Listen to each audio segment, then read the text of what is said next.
אנחנו התחלנו את מצפן ב-62, אבל זה היה קטן, זה היה בערך 20 אנשים. אנחנו עזבנו את המפלגה הקומוניסטית והתחלנו את מצפן. וזה נהיה פופולרי אחרי 67, ואחרי 68, מאי 68 בפריז, אנחנו היינו מאוד אקטיביים. אנחנו היינו חברים של קון בנדיט, ואנחנו ככה, אז זה ביחד עבד, ועשינו את מצפן. בין כמה אתה עכשיו? 61. רגע, 61?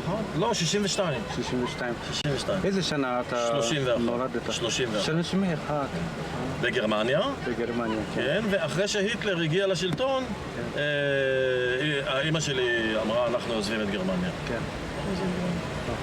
אמא שלי פעם סיפרה לי, היא הלכה ברחוב, אני הייתי תינוק, ואני הייתי בעגלה. והיא הלכה ברחוב בברלין, כבר היטלר הגיע לשלטון ב-33, זה היה 34.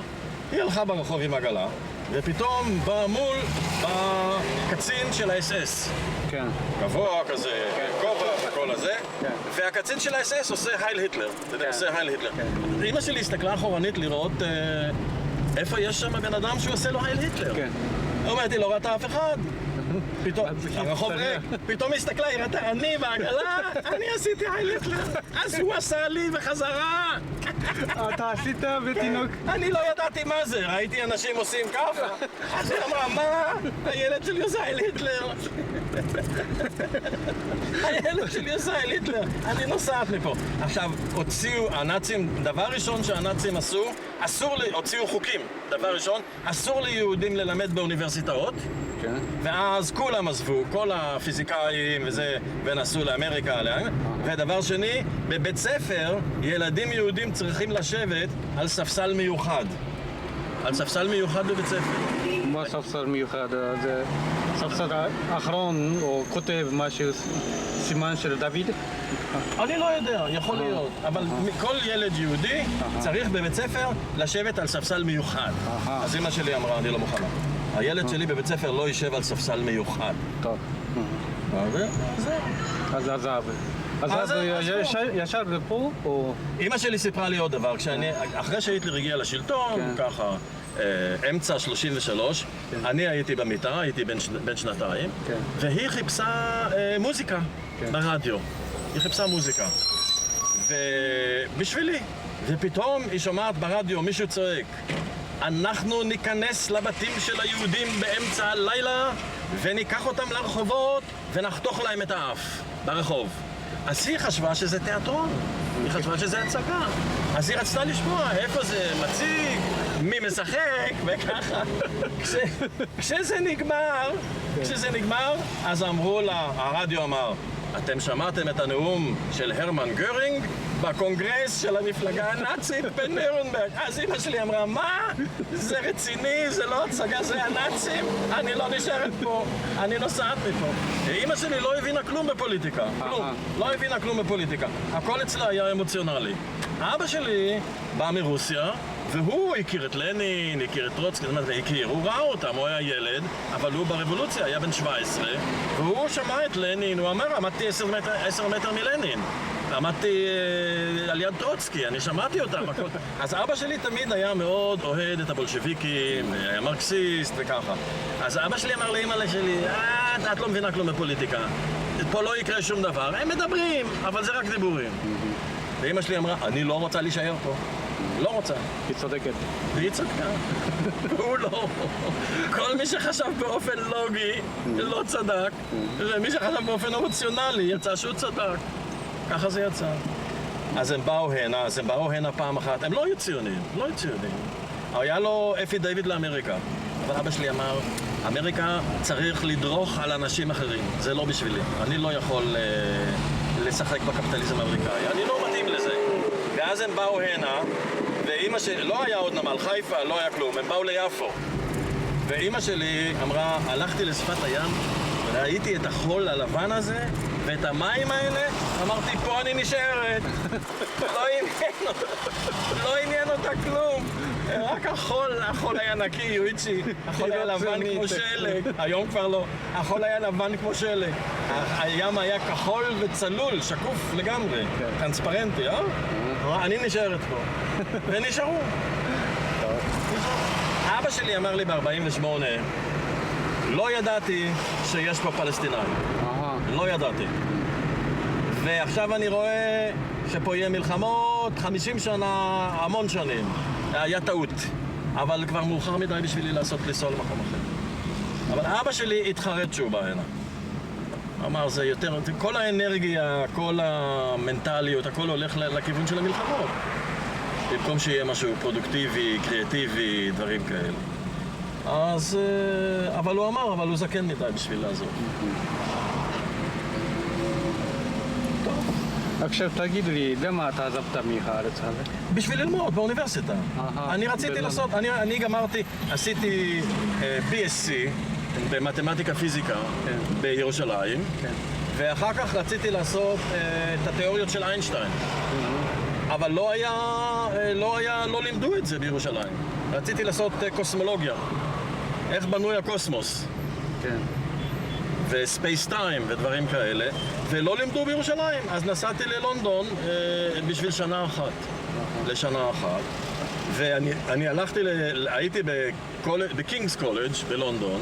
היינו 10 אנשים בכיתה, ואז הפרופסור שלנו היה הרמן בונדי, ויחד איתי היה לא רק הוקינס, היה גם רוג'ר פנרוז. ורוג'ר פנרוז זה Black Hole Theory. רוג'ר פנרוז זה Black Hole Theory. אז אני ישבתי שם שנה, ואחר כך ראיתי שיש... זה לא... הפסיק לעניין אותי. הבנתי מה איינשטיין רצה, הפסיק לעניין אותי, ואז הפרופסור שלי אמר לי, בוא תלמד קומפיוטרס, כי כדאי לעשות את זה. אז הלכתי ללמוד קומפיוטרס. אבל כל פעם זה היה עוד שנה אחת, עוד שנה אחת, עוד שנה אחת. אחר כך היה 67 מלחמה. אז המון אנשים הזמינו אותי בשביל לדבר, להסביר מה זה קורה בפלסטינה, מה זה היהודים האלה שתמיד חשבנו שהם כל כך חלשים, פתאום מנצחים את כל הארצות הערביות בשבוע. מה? אז אני הייתי הולך ומסביר. ואז בארץ התרכזו מאוד, כי אני אמרתי דברים קריטיים. אמרתי, יש פלסטינאים, הם היו שם מקודם, מגיע להם שיהיה להם עצמאות. אז הישראלים לא אהבו את זה. אבל גולדה מאיר אמרה, אין דבר כזה פלסטינאים. יש ערבים, וקצת ערבים חיים בפלסטינה, אבל זה לא עושה אותם פלסטינאים. אבל זה היה, אז רצו לקחת לנו את הפספורטים, וזה... אז ראיתי, אם אני אגיד את זה פה, אף אחד לא ישים לב. אבל אם אני אומר את זה שמה, אז גם פה הם מתרכזים, אז נשארתי עוד שנה, עוד שנה, עוד שנה. אבל לא היה לי הרגשה שאני עזבתי או משהו כזה. חוץ מזה, יואיצ'י, אני מרגיש טוב בכל מקום. כן. אני עבדתי על אוניות, הגעתי לאפריקה, זה גם כן, מעניין, אחרי חצי שעה אני כבר יודע כמה מקבל פועל, איזה פרובלמות יש, מה הולך בבית ספר, מה הולך בממשלה, וזה כבר אני מתעניין בזה. זה נראה לי נורמלי. זה נראה לי נורמלי. לא? תראה, כמו שאתה באת הנה, זה לגיטימי. בן אדם צריך להתעניין בכל מה שקורה לכל האנשים בעולם. זה לגיטימי. זה עושה אותך בן אדם. אחרת אתה מין כזה, אתה יודע, כמו תולעת בתוך התפוח. כל מה שהיא יודעת זה החור שלה בתוך התפוח. אפילו לא יודעת שיש תפוח, לא ראתה את התפוח מבחוץ, לא ראתה את העץ, לא ראתה את השמיים. אני לא רוצה להיות תולעת בתוך החור של התפוח. אתה מבין? שיט, מה יש לי? היסטריה. עצבני. תסתכל מה זה. חצי האוטומובילים במדינה סוברו. חצי. ראית כמה סוברו? מה זה חצי אוטומוביל? חצי אוטומובילים בישראל סוברו. סוברו, כל הזמן כל דבר סוברו. הנה עוד סוברו. כן. הכל סוברו. עכשיו... זה בגלל ש... זה אוטו טוב. לא רק בגלל זה, זה בגלל הרב בויקוט, כן. יכול להיות, אבל האנשים מבסוטים, אתה יודע, מי שקונה את האוטו הזה, הרבה פעמים אני עומד ככה, מישהו שואל אותי בחוץ, אתה מוכן למכור? הרבה פעמים. רק זה, המודל הזה, לאונה. זה אוטו טוב.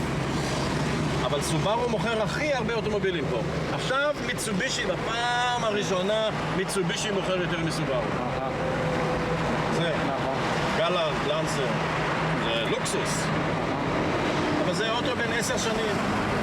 אני מבסוט.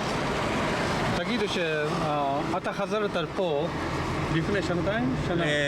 ביוני 1990. 90. בשביל האימא. אימא שלי בת 86, כן. וקשה לה לבד. היא גרה לבד בבית. כן. אז אני באתי לטפל בה, לעזור, לקנות במכולת, לקחת אותה כן? למספרה, לרופא, וככה, באתי לעזור לאימא. פשוט מאוד. אתה מבין? כל יריחו מלאה דגלים של PLO, כן? ו1,000 אנשים ברחוב, אלפים של אנשים ברחוב, והגנרל, שהוא אחראי על יריחו, הולך ברחוב עם הקצינים שלו ועם החיילים, וכל הערבים מחבקים אותה ומנשקים אותה. והגנרל הזה מסביב הולך בתוך כל הדגלים של ה-PLO, שעוד יום קודם הוא היה שולח את החיילים להרביץ לילדים ששמים את הדגלים האלה. אז שואלים אותו, תגיד לי, איך זה מרגיש בין כל הדגלים האלה? אז הוא אומר, כן, זה באמת קצת מוזר, אבל אף אחד לא ירה, שום דבר, היה אווירה. אבל הוא הרגיש, אתה מבין, לגמרי, כאילו שהוא חי בפלנטה אחרת.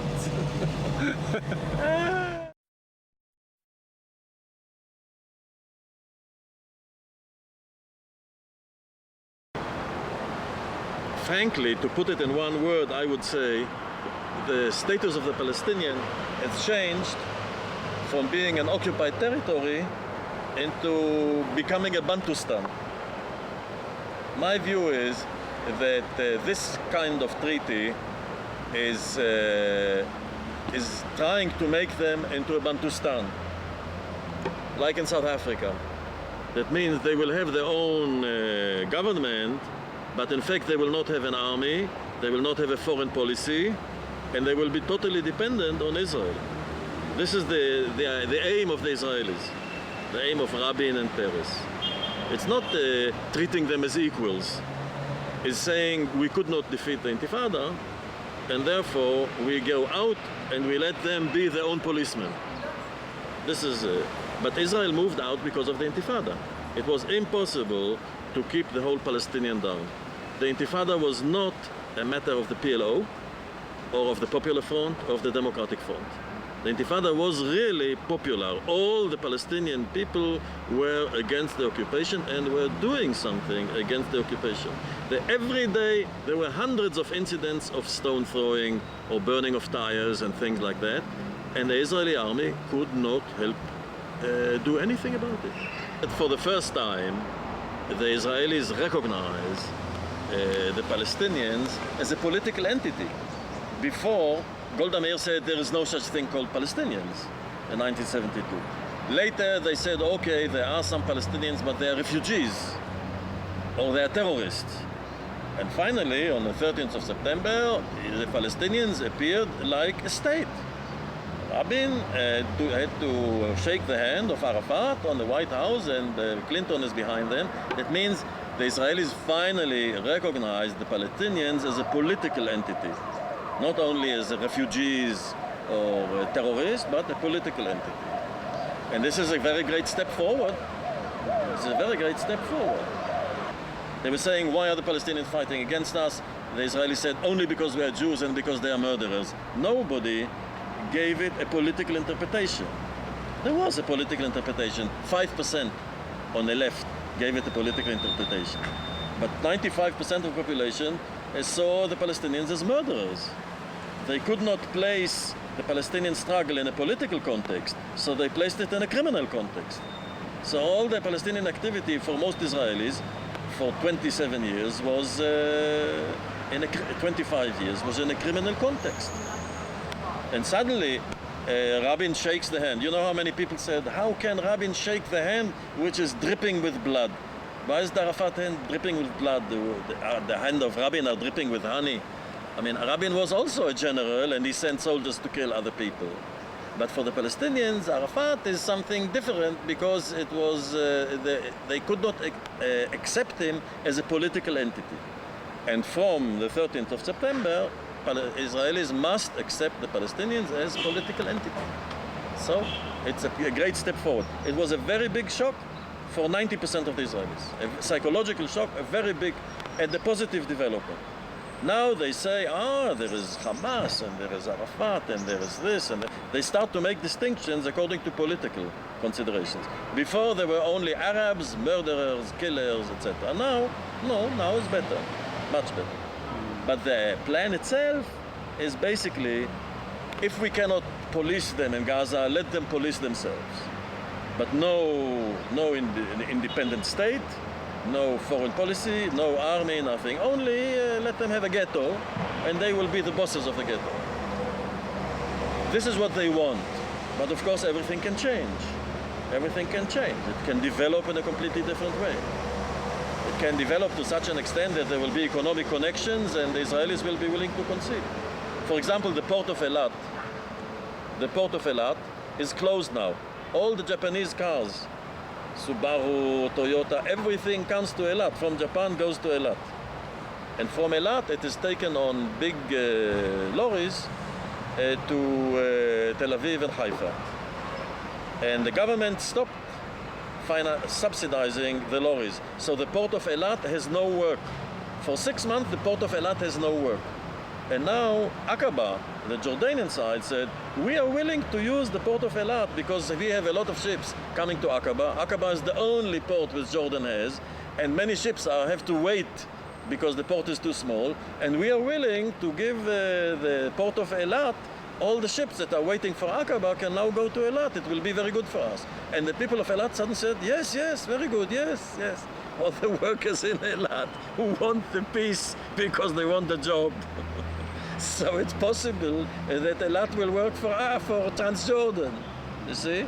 So it is possible that there will be so much economic togetherness that it will be impossible to discriminate against the Palestinians and so on. My personal view was the best thing would be if there is one country, and it doesn't matter if you're Jewish or if you're Arabic. But most people say, no, we must have a separate country for the Jews, a separate country for the Arabs. Okay, so let there be two. But there can be cooperation. And there will be cooperation. All the Israeli businessmen are already looking for opportunities to make money in the Palestinian side. They're already talking about cooperation. It's very possible that Israel and Lebanon will be the financial and commercial centers. Possible. Israel is very good in high tech and also in making connections, because you have Jews all over the world and they have friends everywhere, so you can make international connections and so on. I hear that Peres is now collecting money for Arafat in America. Peres is now telling Americans to give money to Arafat. What's mean? Arafat has no money. Yeah. Arafat supported Saddam Hussein in the Gulf War. And therefore Saudi Arabia and Kuwait stopped giving him money. And he has to pay. He has to pay people. He has a big organization. Yeah. You know, they were so bad, they were so bankrupt that they were selling the embassies in Spain and in France because they needed the money to pay salaries. They were selling the embassies. And somebody came to Shimon Peres and said, look, the PLO, if we don't save them, the PLO will disappear. They will not exist. They are so bad, they cannot pay salaries for the next month. Many of the people haven't got money. So if they disappear, Peres said, who will remain? The Hamas? The Hamas want an Islamic Republic in the whole of Palestine. With them we cannot talk. So Peres went to Rabin and said, look, we have to save the PLO. Because if we don't save them, there will be no partner to talk to. And that's why they made the agreement. Because they could not keep Gaza and the West Bank. There was all the time, every day, stones, Molotov cocktails, shooting, every day, hundreds of incidents. They could not keep it down. They realized the PLO is going to sink, to disappear. And if they don't save them, there will be nobody to talk to. So they went to Arafat. Arafat said, yes, I'm willing to do business, yes. You want to give me only Jericho and there? Okay, we start there. And this is the way it went. Everything is due to, it's continuing the war without the guns. It's continuing the war without the guns. But the Israelis have not suddenly, Rabin and Peres have not suddenly said, oh, we're very sorry, please. No. It's almost like continuing the war without the guns. About this economic, I want to continue to ask. A lot of money will come to here, yes? Possible. Through World Bank, through other countries, yes. Yeah. Do you think they invest this money direct to Palestinians, or some economists said that who get benefit and who don't get benefit, it will be separate from now, yes. And the Palestinian camps doesn't get benefit maybe, and only some companies with international organizations. No, I think there will be. I think the Palestinians will get a lot. Yes. First of all, there will be joint ventures. Like, for example, they want to build a canal from the Mediterranean to the Dead Sea, and from the Dead Sea to the Red Sea. They want To to. make canal? Yes, they're talking about building a canal to produce electricity and also to produce a lot of water to irrigate. So I think the Palestinians will gain a lot. There will be a lot of investment also in the Palestinian sector by Arab states. Saudi Arabia. Saudi Arabia is full of money. Also Kuwait, the Emirates, Bahrain, they have a lot of money and they will invest because the Palestinians are a very sophisticated, industrialized society. I think a lot of money will reach the Palestinians too. And Arab money will come also to the Palestinians. And there's also Palestinian money. Palestinians, you have a lot of very rich Palestinians in the United States and in England, and I think there will be also an improvement, a great improvement in the economic conditions of the Palestinians. There will be a lot of constructions, they will build a lot. The question is if they can build some kind of an industrial basis. It is possible that economically, Palestine alone is unviable, and there has to be kind of a union with Transjordan and with Syria. But Peres is already talking about a common market of the Middle East, in which Israel will play a role. But they're talking about common market of the Middle East. It is possible. It is possible. This is Peres' idea or Rabin's idea? Peres. Rabin on this matter Peres comes with the idea, and Rabin says yes or Rabin says no. But Rabin is not a man of ideas. Peres is a man of ideas. Peres have some dream to Yes. be Yes, of a center of of a common Middle East common market, modern, technological, like Europe, common market of the Middle East. In the beginning, Lebanon, Jordan, Palestine, Israel, and later maybe also Syria, Egypt, Iraq, maybe. Most of the Soviet Jews who came here are disillusioned. The majority are disillusioned. But it's very difficult for them to go back and begin again. Some go. A lot commit suicide. A lot commit suicide. yes, Yes. here. Yeah. Most of the prostitutes today are Russian girls. Most of the prostitutes are Russian. Very difficult to go back. It is absolutely impossible for them to buy a flat. Ryuichi, a flat in Tel Aviv or in Beersheba, minimum $100,000. Minimum. No Soviet Jew has $100,000. They have $100, $1,000, and they cannot get jobs easily because they don't know the language. And the government is trying to give jobs to the specialists, the people who worked on the rockets, the doctors, the engineers. Even this is difficult. So what should say the ordinary people? Somebody was a teacher in Russia. What can he do here? There are too many teachers in this country and too many doctors. I think this country has one doctor on something like 100 people of the population. It's the highest number in the world. Doctors. So the Russian Jews are in a bad situation and they're looking for jobs. And the idea was that if Rabin and Peres will be in a government and they will make peace, there will be jobs. And this is true. This is true, there will be jobs. It will not happen in 1 month, but it will happen in 1 year or 2 years, there will be jobs.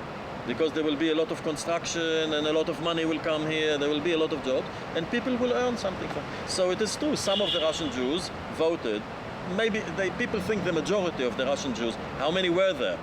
300,000. 300,000. That they voted for Labour and this helped Labour to come into power.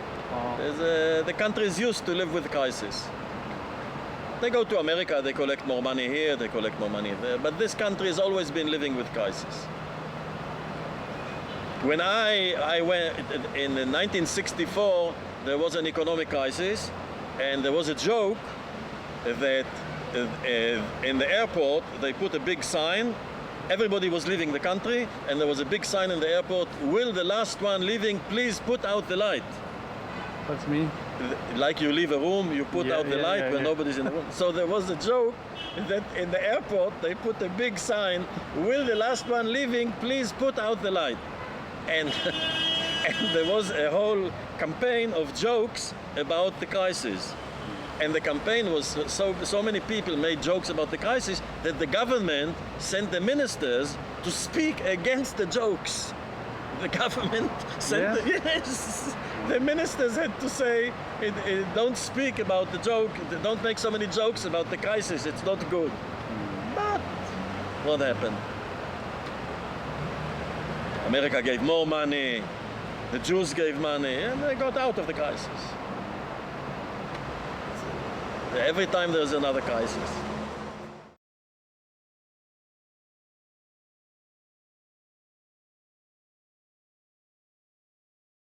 Take the settlers from different places and put them in one place. When this will happen, there will be war. The settlers said already, we will fight. So there is a possibility that there will be a confrontation with the settlers. There was an opinion poll in the Israeli press.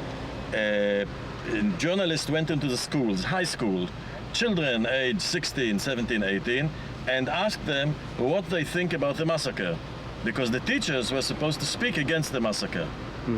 So about 50 to 60% of the pupils supported the massacre.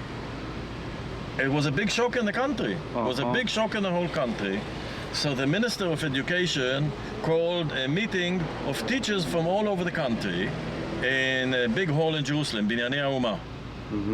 And the Deputy Minister, Micha Goldman, number 2 Minister of Education, appeared in the meeting. And a large group and he spoke against the massacre. And a large group of teachers started to throw stones at him, and they threw flower pots at him, and he had to run away. So I would say, I think 50% of the Israeli population think the massacre is a terrible crime and must be punished, but there are another 50% who don't think so. Who think Arab killed Jews here, there, and somebody finally decided to do what had to be done and teach them a lesson. This is not a simple, not all the population is against it. Of course, all the people in the parliament are against it, yes. All let's say, everybody who has a little bit of a humanist is against it. But the Likud was 15 years in power. Ryuichi, the Likud was 15 years in power, and they educated people on a religio, nationalistic ideology. And there are many people who are supporting the massacre. They say he did what had to be done. Unbelievable. It's a big shock. For many people in the country, it's a very big shock. High schools, for example, the Hebrew Gymnasium in Jerusalem. Then there was a school called Ort, which is a school where children learn skills, like to be an electronic technician, etc. A very good school in Jerusalem. And there, 20 of the students stood 1 minute silence in honor of the massacre of Goldstein. And later they appeared on television and they said, yes, we support him. And there was a big scandal. Everybody said, what? We have here children who support this massacre? But the children said, yes. Arabs killed Jews. Here was the government did nothing. Here was a martyr who decided to teach the Arabs a lesson. Yeah, unfortunately, you have... people don't know the exact numbers, but it looks as if in the schools the percentage is maybe 60%. It looks. And from the newspaper today, they are probably going to take the settlers from the different places in Hebron into one place, have them all in one place. And when this happens, which should be in 10 days, there will be a big confrontation, because the settlers will not accept to move 1 meter from where they live. And they will call friends from other places, and there will be a battle between the settlers and the army. But if the settlers shoot 1 Israeli soldier, they are finished. Because then the public opinion will tell the Israeli government, okay, this we will not allow. Take them all out by force.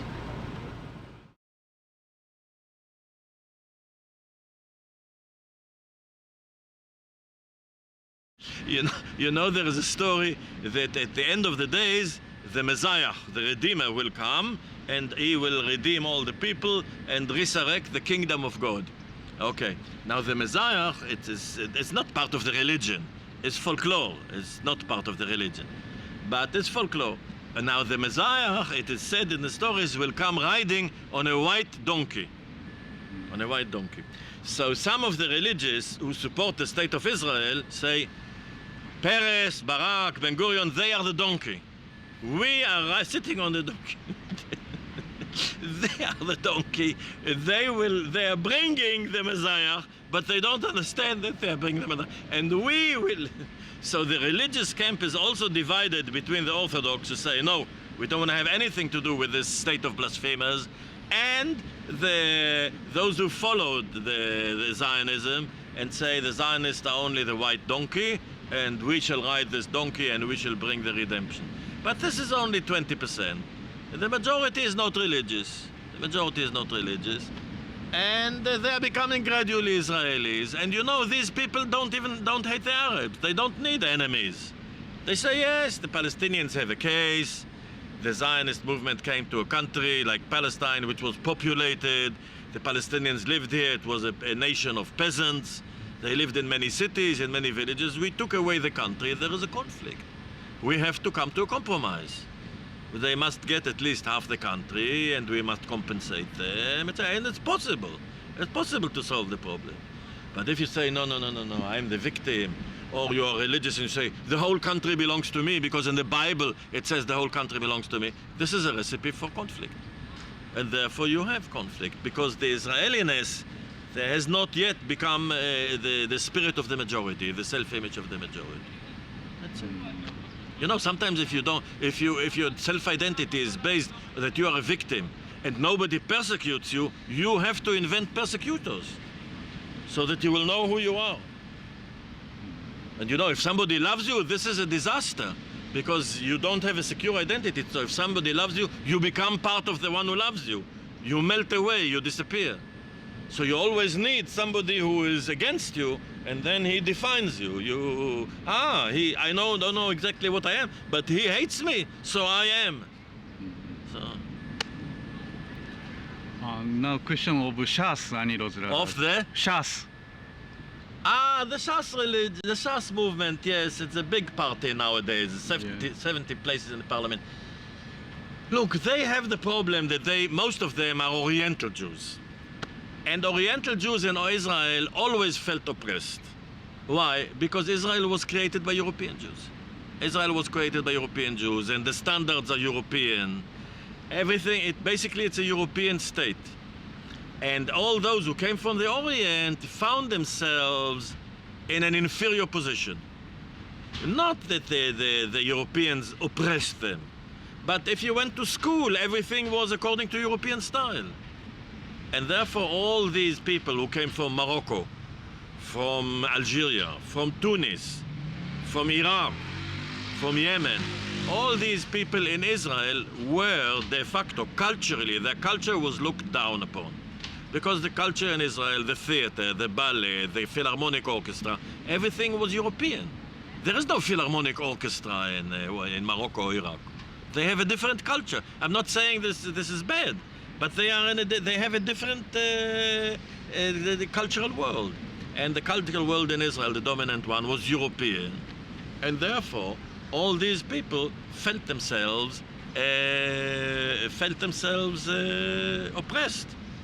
Although there was no explicit oppression. So So in the 50s, when they came, look, all these people were brought here by the Zionists. That means the Zionists would go to Morocco, or go to Algeria, or go to Iraq, and they would come to the Jews there, to the Jewish community, which lived there for thousands of years, at least 1,500 years. And they would say to them, look, there is a Jewish state, you have to come to the Jewish state, and they would pay for the tickets. They got paid for the ticket, they took them on the ship, they didn't have to pay anything. They came all the way to Palestine, and in Palestine and Israel, which was, let's say, in 1950, 51, 52, I used to work on the ships, and I used to bring them from Tunis, from Morocco, from Algeria. And so first of all, they didn't have to pay for the ticket. Second, immediately they came, they were given a flat, free, a modern flat, free. They immediately had a place of work, because the Zionists and the European Zionists, wherever they conquered something from the Palestinians, they immediately built a city and immediately built a factory and gave the people who came from Morocco a flat and a place to work. And then the children went to school, and in school everything was European. And the idea was, we are creating here a new nation from all these different people. But from the 70s, 60s, 70s, people started to develop respect for different cultural identities. Right? And now you don't want to force the Algerian Jew or the Moroccan Jew or the Yemenite Jew to become a European Jew. You respect the cultural identity and the background from which he came. And in this new atmosphere of cultural identity, respect for cultural identity, which is a good thing, I think it's a good thing. Many of them felt very angry about the 50s and the 60s, and they said, no, we will have our own political parties. And they have this Rabbi Yosef with all this stuff here, which in 1950 or 60, everybody would think this is a joker. Never in Israel did you have anything like this. And now it's respectable, and the rabbis and the prime minister comes and says hello, and what do you want, etc. But you can't go back. In culture, you can't go back. I mean, if you stop believing in God, then later believing in God, it's no longer the same thing. No longer the same thing. So, I mean, you have a party, which is the second largest party now in Israel, but I don't think it will last many elections. It's both religious and culturally oriental. This is what it is. But I don't think it's a permanent phenomenon. On the other hand, the Labour Party and the Likud Party, the Nationalists and the Social Democrats are permanent features of this kind of society. And in the meantime, you can have a party like this, which wants to hold on to the values of their parents 50 years ago. But you know, they all go with their cell phones, with their mobile phones, and they all watch TV. So you can't go back. I mean, every traditional culture in the world has the same problems. You will always have a lot of people who want to go back to the past, and these people want to go back to the Oriental Jewish past. Can you add about their clothes? Yes, last time you said About? clothes. This black and hat and so everything. And also Oriental Jew wear same things. And where come these clothes and many of the look, the clothing of the religious Orthodox Jews is the clothing which was popular in Poland 400 years ago. And because they came from these countries, from Poland or Russia, they still wear they still wear the clothing of the old. With the Oriental Jews, with the Oriental Jews, it's similar. You know, in America, you have a sect called the Amish. And the Amish don't want to have anything to do with cars, with electricity. They live in rural colonies, and they want to separate themselves from. Now, they also wear clothing which was common in America 200 years ago.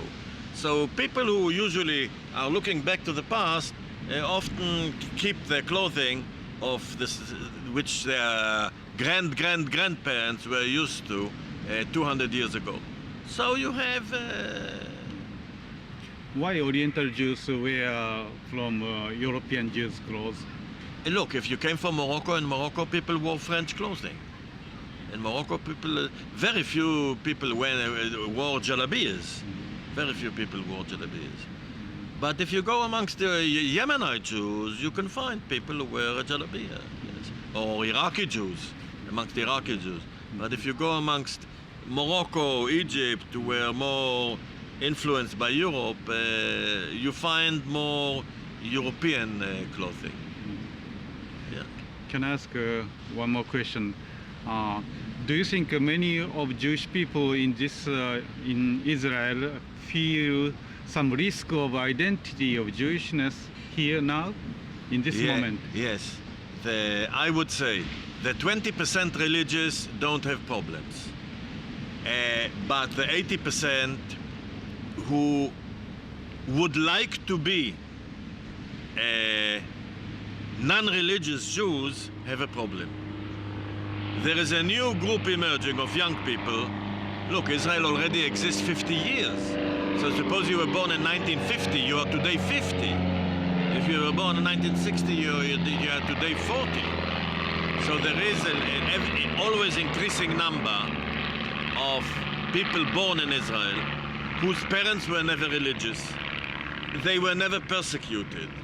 They were never victims of anything. And what is emerging here is Israeliness. I say in 30 or 40 years, Israeliness will be the dominant thing. But right now, what you have is the atheistic Jewishness is still the dominant thing. It is because all the schools say, no, there's no such thing as Israeliness. We are all Jews, even if we don't believe in God. And the same thing is said by the political leaders, because this is the Zionist ethic, right? But it is going down. And the people talk about it a lot, but when you ask him, okay, so what makes you Jewish? He doesn't know. The religious person, if you ask a religious Jew what makes him Jewish, you say, yes, I eat kasher, I pray these things, I keep to the 613 rule. So the religious don't have the problem. But if you come to a young kid in high school, he says, I don't know. Shalom and other right-wing people feel such things, and yes, they insist that they are Jewish, and they insist that there are enemies all around, and they must all the time be defended. The more insecure you are in your identity, the more aggressive you become, because you all the time have to defend yourself against the enemies, and if the enemies don't exist, you have to invent them. It means right-wing thinks that the peace process is not, it's very bad things, yes, Yes. for their identity, yes. So they must block the peace process Yes. In Of any course. means, yes. Look, people who are more secure, Yeah. they don't mind marrying Arabs. But for the Likud, for the right wing, oh, this is a disaster. This is a major disaster. You are becoming an Arab, and so what?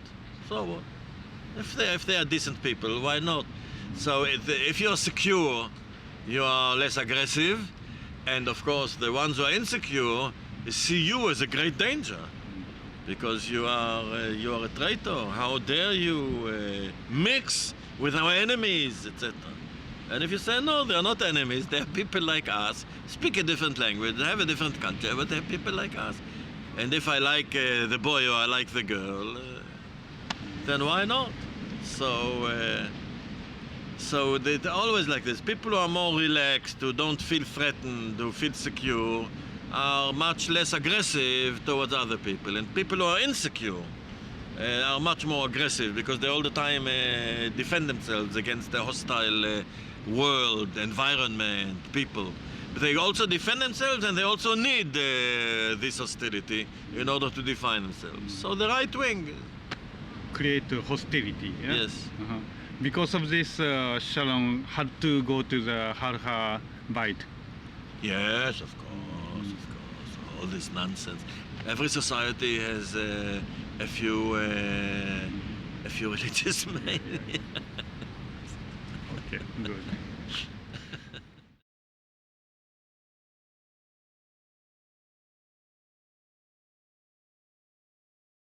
Okay, please speak what happened in 1948. Why Palestinian people didn't fight against I see. Okay, so in 1947, on the 29th of November, the United Nations decided to cut Palestine into two parts, half for the Jews and half for the Palestinians. The Palestinians were 1,100,000 people, and the Jews were 600,000 people. But the United Nations cut it 50-50 because of the Holocaust and so on, what happened in Europe. Now, the Palestinians were not happy about the partition, but they could not fight against the Israelis because they had no leadership and they had no army. Why didn't they have a leadership? The leadership of the Palestinians was religious leadership. It was a man called Hajj Amin al-Husseini, and also respectable families. But during the Second World War, the Palestinian leadership supported the Nazis. Not because the Nazis were against the Jews, but because the Nazis were against the British. So the Palestinians were fighting against the British, who were the rulers of Palestine. So they went with the Nazis, who were also fighting the British. And the leader of the Palestinians, Hajj Amin al-Husseini, went to Berlin, and all the Second World War he lived in Berlin, and he broadcast in Arabic from Radio Berlin. So when the war was over, he could not come back to Palestine. So the Palestinians were left without a leadership, and they did not actually fight. Only in isolated places, but they had no army, and they had no political leadership. And so what happened was, the main force against Israel was not the Palestinians. The main force was the British, because Britain was the ruler of Palestine. And the United Nations said, stop, no more Britain in Palestine. 50, half Palestine to the Jews, half Palestine to the Arabs. Now the British did not like this. They wanted to remain in Palestine. So the idea was to create a war between the Arabs and the Jews, and then the United Nations would say, oh, this is very bad. And the British would say, okay, we will come back and make peace. This was the idea. Now the Palestinians who lived in Palestine did not actually fight against the Israelis because they had no army and no leadership. So the British organized an army of all sorts of people which came from Syria, and the leader was an Iraqi officer called Kaukaji.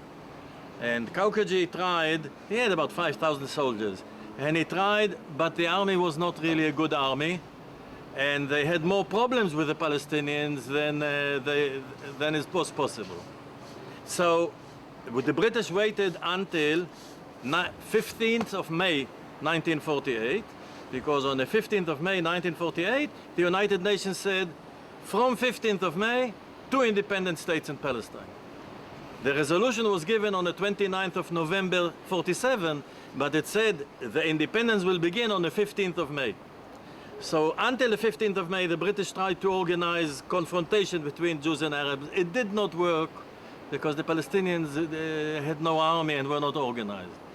From the 15th of May, the British moved the Egyptian army, the Jordanian army, the Iraqi army into Palestine to fight against the Israelis. No Egyptian general could move 50 soldiers from Cairo to Alexandria without getting a permit from the British. The British ruled the whole area.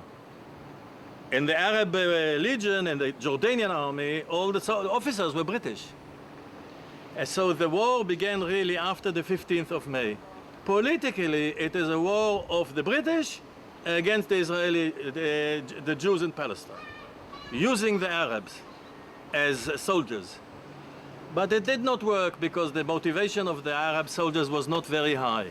The Egyptian soldiers were more interested in getting the British out of Egypt than in getting the Jews out of Palestine. And the same thing was true about the Iraqi army. 3 people of the Iraqi Communist Party, which was a big party, said to the Iraqi people in Iraq, the battle is in Iraq against the British, not in Palestine against the Jews. So the government, which was pro-British, hanged 3 leaders, Fahed, Hazem, and Sarem, in Baghdad. And they were hanged because they said this. And in the army of Iraq, which was sent into Palestine, many soldiers were found with the hands behind the back, and the officers killed them, shot them in the neck. Also, Jamal Abdel Nasser, who became the president of Egypt after the revolution of '52, he was an officer in Palestine, in 1948. And he was in the south of Palestine, and in the Negev, and the Israeli army surrounded him. So while they were talking how to go back to Egypt, the Israeli officers were talking with Nasser. He was an officer. And you know, Nasser was interested only one thing. He asked the Israelis, how did you get rid of the British? Tell me, what is the secret? How do you get rid of the British? Because all these people were interested much more in getting the British out of Egypt, getting the British out of Iraq, etc., than in fighting the Israelis. Now, Jaffa was the biggest town in Palestine, about 200,000 people, okay? 1,100,000 Arabs in Palestine, and in Jaffa, 200,000 people, the biggest town. It is a very old town. It is older than the Bible, because in the Bible, it is already mentioned as a big town. So it's before Jesus, before the Bible, and it was a big town, and the people here had no army, and Jaffa was surrounded. From the north we have Tel Aviv, from the east we have Rishon LeZion and Rehovot, from the south we have Hulon, so Jaffa was completely surrounded. The Jaffa people did not really fight against Tel Aviv. There was a little bit fighting, but nothing serious. So Ben Gurion did not know what to do with Jaffa because it was 200,000 Palestinians almost inside Israel, and he did not want this. But Begin, the group of the nationalists, the right-wing nationalists, they wanted to show that they were also doing something.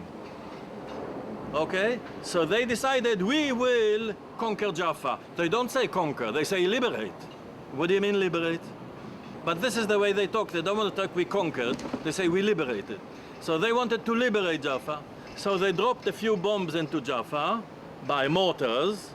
But there was 25th of April, 48, before Israel was declared independent.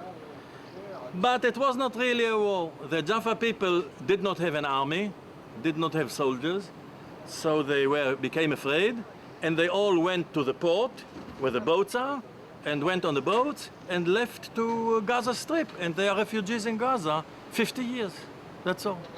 On April, 25 of April, that means 2 weeks or 3 weeks before independence, 15th of May, 48, the Etzel decided to attack Jaffa, not Ben Gurion, the Etzel, and they fired a few shells, and there was a panic in Jaffa, the biggest town, 200,000 people, and what they did, they went into the boats. Jaffa was a port, they went into the boats, and they fled to Gaza. And Jaffa was empty. And then they put all sorts of Jews from Hungary and from Bulgaria and from Romania in the houses of the Jaffa Arabs, where everything was there. The carpets, the furniture, everything was left. You went by boat, you took a few things on the back, went to the port, and Gaza, the port of Gaza is only 30, 40 miles south, and they now live in refugee camps there all the time. 50 years. That's it. The last question, we saw some museums here. Yes. And no mention about Palestinian people. Sorry? No mention about the Of course. Palestinian people. Why this? Because the whole thing is seen entirely from a Jewish perspective. And Palestinians are just enemies, and you have to fight them. And all that you see is just what we did to save ourselves. That's all. Israel is always described as a victim. Always. The Palestinians are just another group of people who hate the Jews, that's all. This is the way it's described in history. They don't tell you, like let's say the museum we saw today about of the right-wing Irgun, of the Etzel people. The museum is called the Museum for the Liberation of Jaffa. Liberation? What do you mean liberate? I mean, the people who lived in Jaffa lived here 2,000 years. You are an immigrant. You liberate a city from its original inhabitant. Why can't you say you conquer it? What's so difficult? It should have been called the Museum for the Conquest of Jaffa. But no. They cannot say this. They are only victims. They conquer, but they are the victims. So it's the Museum for the Liberation of Jaffa. And this tells you everything. The image is only we are victims and we come to liberate. And the others, even if they live in that place 2,000 years, are conquerors. We are only liberators. And that's it. This is the mentality.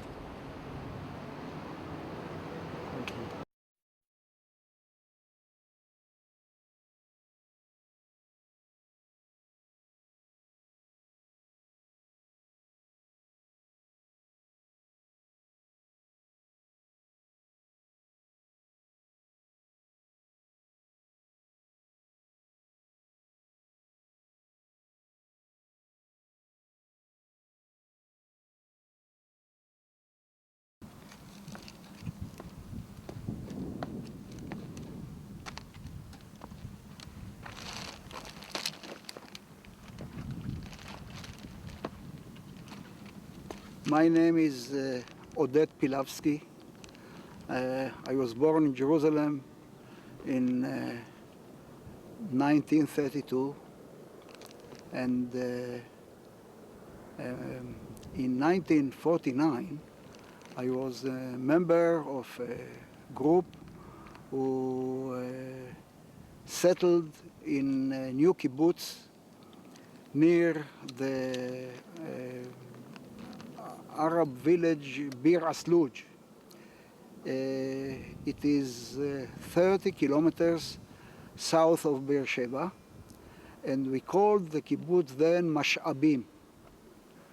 And years later, it was changed to Mash'abei Sadeh on the name of Yitzhak Sadeh, which was one of the leaders of the Haganah and so forth. In 1951, at the spring, I was one of a group from my kibbutz, which joined to all groups of all the kibbutzim in the Negev. We came here to Tel Arad to a project which was called in Hebrew Hakatzir Hanatush Betel Arad. It means the harvest was abandoned, was left by someone in Tel Arad. How many people came here with you? Oh, there were some hundreds. And to operate, it was a big operation. Some 20, 30, maybe 50 combines. And they were a mobile workshop to make repairs, to repair things. And it was the camp for the people living in the tents. We live in the tents, and there was a big tent as a food hall for all of us. And there are lots of, we sang in the evenings, and we have a good time. It was a good time for us, and we enjoyed it, and all about it. And very important people of the army came to visit us.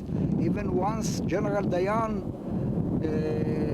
landed with a piper in the fields to look at us, when we all surrounded him, and we all felt one very happy group. We came here. It is a place with lots of fields around it, tens of thousands of dunam, I think. Collectively, all the kibbutzim together went to harvest the very high crops of barley, which was sown here some month before that by the Bedouins, the tribes of the Bedouins who lived here in the vicinity.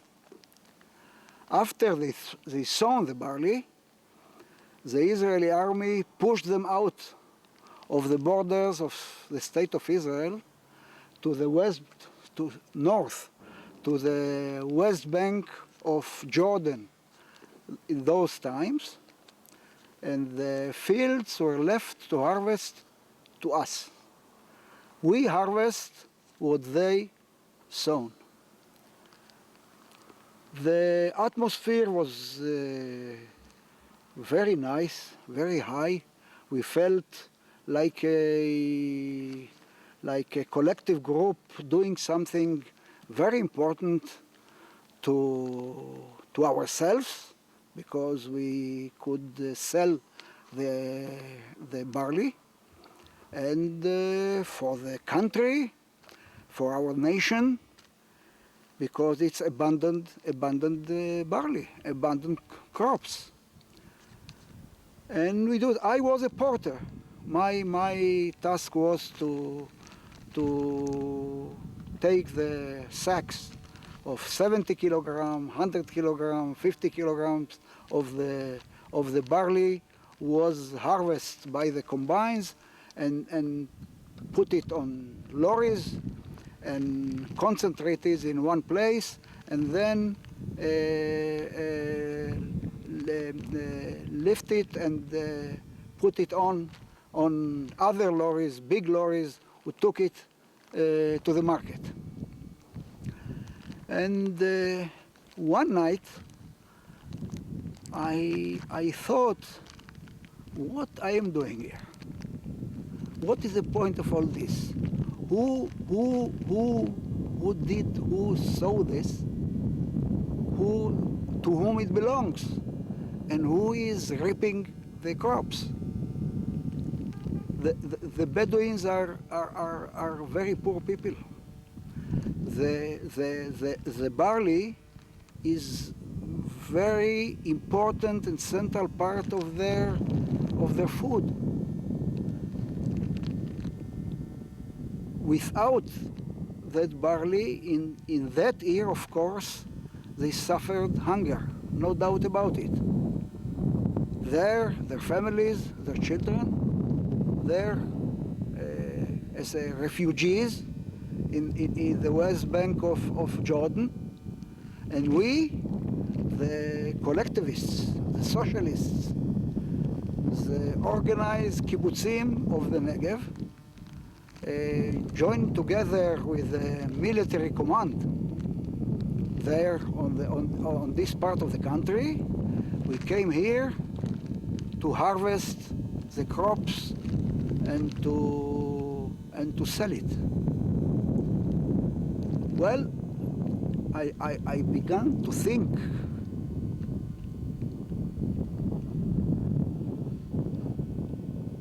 even now,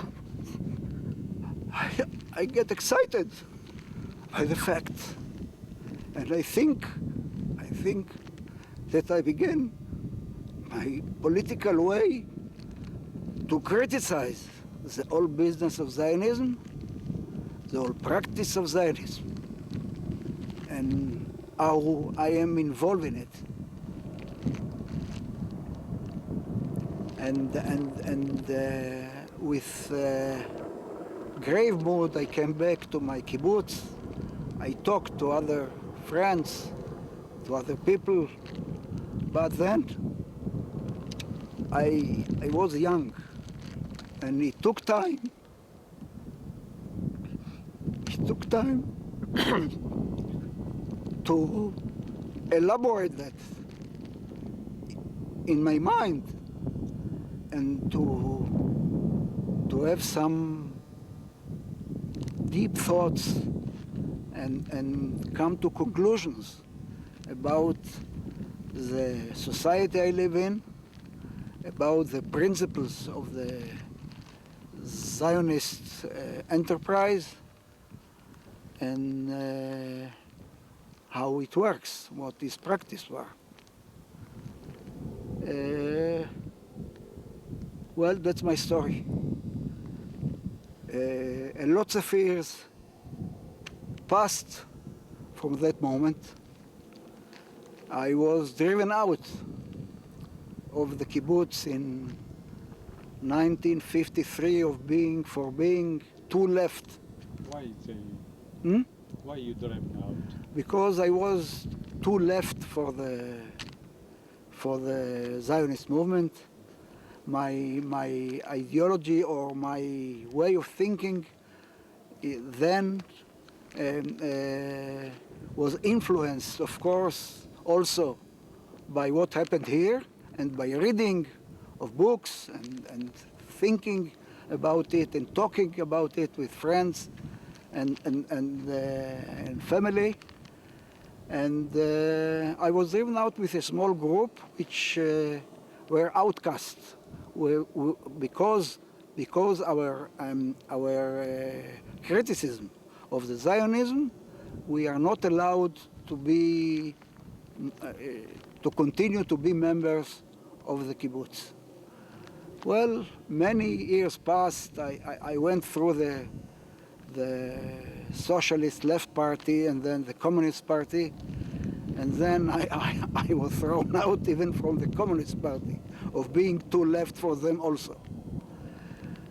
Well, now I am a member of a small group called Matzpen, the socialist organization in Israel. I still hold my socialist views and, of course, my anti-Zionist group. That's my story. That time you saw any Bedouin here? No, when we came, all the Bedouins in the vicinity were driven out of here. I saw it for the first time after many years. I am in that place, in this place. What do you think about this roadmap, so-called roadmap process? Well, it's an American program. It does not say what would be the solution. They talk about Palestinian state, but no one speaks about the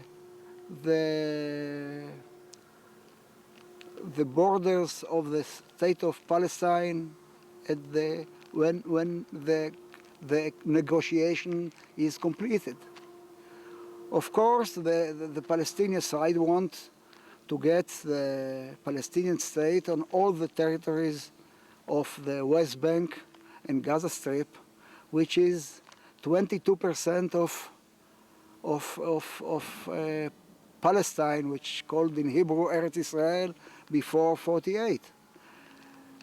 It is obvious that the Israeli leadership wouldn't like to give it to the Palestinians. We will be in control of that state militarily, and we control on its borders. Sharon and its group don't want to recognize a real sovereign Palestinian state, the thing which the Palestinians are fighting for, and rightly fighting for.